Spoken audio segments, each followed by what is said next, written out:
Nazlı yarın bir haber ver Sıla'dan.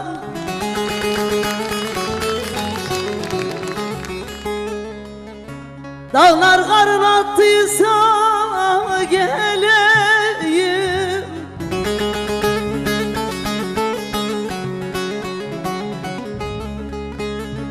Gelin kızlar dumanlı da yaylada, koyun kuzu gittiyse geleyim. Yar mektup yaz geleyim,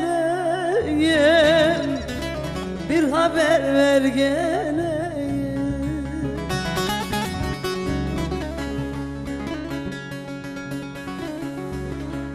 Yine yeşerdim meşe dağları, ılıdım ördek yüzen gölleri.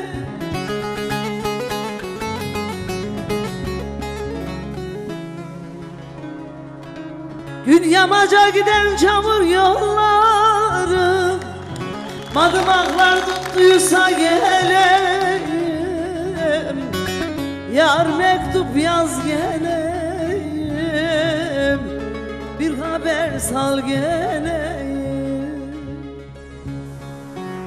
Gövderiye giden çamur yollar, madımaklar tuttuysan geleyim. Bir haber sal geleyim, bir mektup yaz geleyim.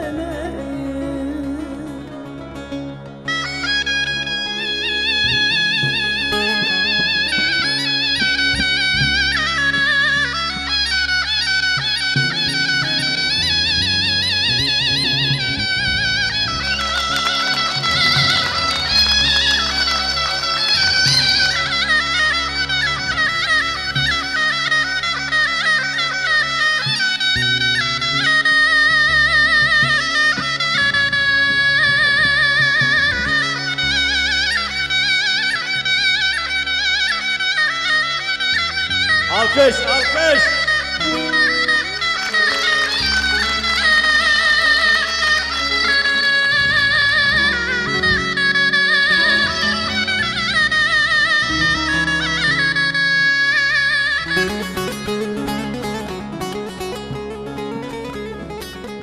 O dağlarda çiçek çiçek bitti mi?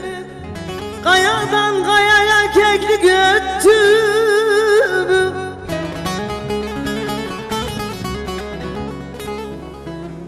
Arpalar biçilip filer yetti mi?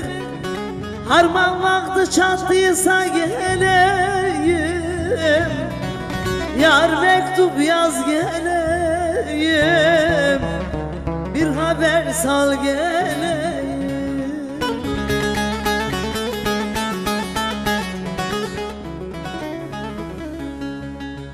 Bu çınar gurbet elleri üzecek, mezarını toprağına kazacak.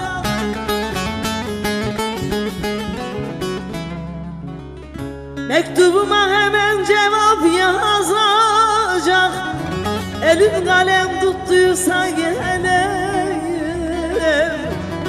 Yar mektup yaz geleyim, bir haber sal geleyim. Elin kalem tuttuysa geleyim. Yar mektup yaz geleyim, bir haber yaz geleyim.